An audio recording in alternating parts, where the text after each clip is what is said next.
Hey, what's up, guys? This is Alex from Sypno Tech, alongside introducing the one and only Lida, and we are here to show you the new Samsung S7 Edge. This is Samsung's latest and greatest in the Edge line. It's a successor to the S6 Edge and the S6 Edge Plus.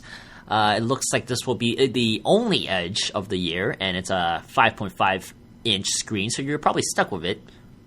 I'm pretty impressed with the way Samsung does their boxing, but let's take a look at the phone. Right when you open it, you get the phone. The back, it's very nice, glossy-looking power button on the right. It's surrounded by a metal frame. Front is Corning Gorilla Glass, and the back is also a glass, so it's very similar design language to the S6 Edge. Pulling the stuff out, we have a SIM ejector tray. Mm-hmm. Most phones nowadays, unfortunately, you have to use a SIM ejector now, right? Yep, and let's take a look inside. There's a couple of pamphlets. We bought this through T-Mobile, so they include some of their information in here. Yeah, this is a lot of irrelevant stuff. We've all read this many, many times.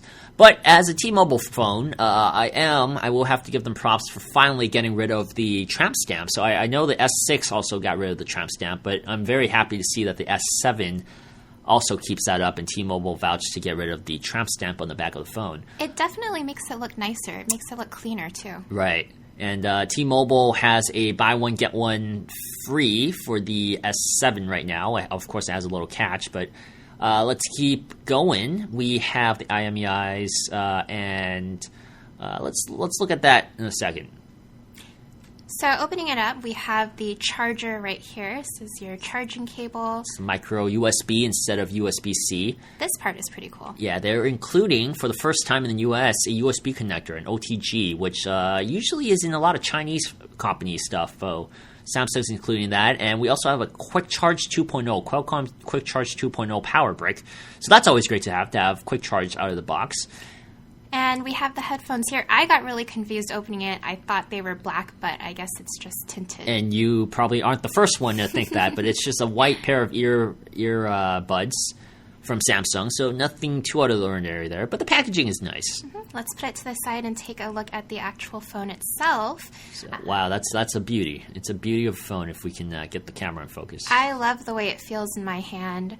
It's thin, it's nice, it feels premium, a little bit delicate.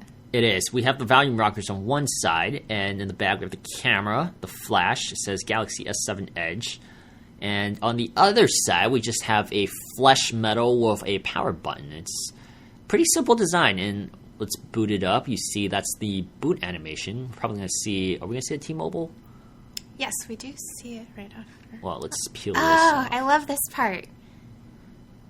Samsung and the power button, and here we go. There's the T-Mobile logo. Unfortunately, we have a T-Mobile logo since it's now an unlocked version.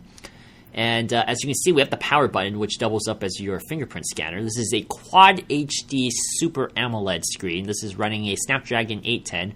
On the bottom, we have a headphone jack, a USB-C port, and a single monotone speaker. It's still pretty loud, though, on its own. It is, but it's easily covered, just like the S6, which is a complaint a lot of people. Wow, but, we can forgive that. Look at the Edge.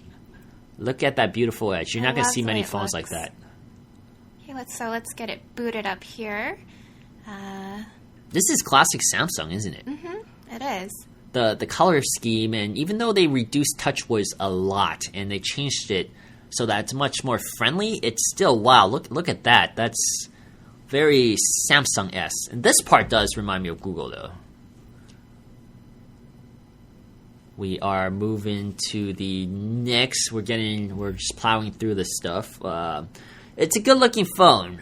Don't get me wrong, but Samsung and T-Mobile makes me a little hesitant to go through it. But you'll get our full thoughts in our full review. Look at that. We went from blue to Google blue pink. to T-Mobile pink. Yeah, so there's just design language problems, but let's take a look at the actual phone there. I think it can be forgiven. I mean, this part is so cool. I love how the Edge has different pages.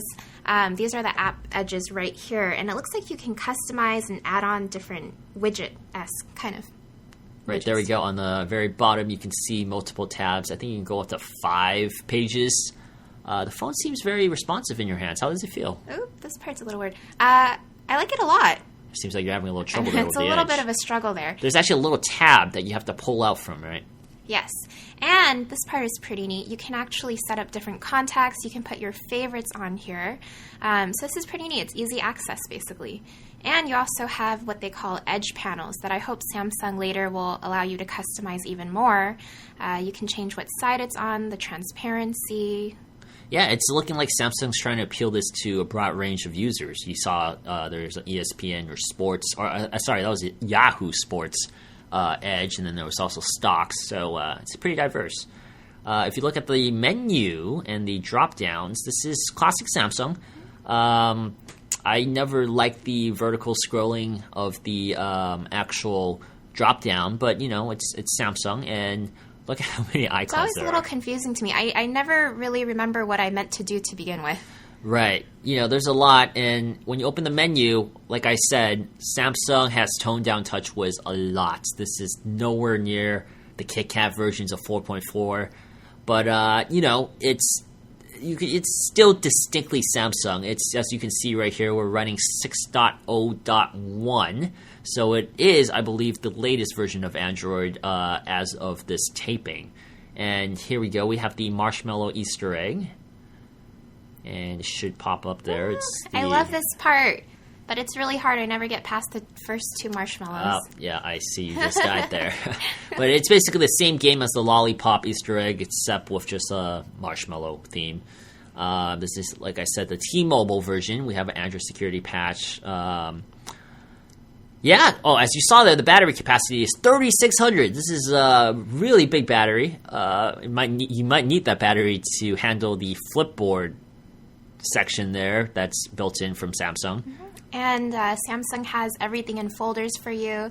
You've got the Google folders, the Samsung folders, and this one also has the T-Mobile folder as well, which includes all of their apps. That is one thing that if you're a fan of stock Android, this is something you need to get used to because there is a lot of bloat on this. And luckily, this device has 4 gigabytes of RAM powered by a Snapdragon 820, which is a powerhouse. So maybe that will compensate for it. But I think that wraps it up. So this is Alex, followed alongside by Lida. And, oh, you know what? Let's take a look at the camera really quick, too. The camera, of course, we're going to take a deeper look, but let's take a few snapshots.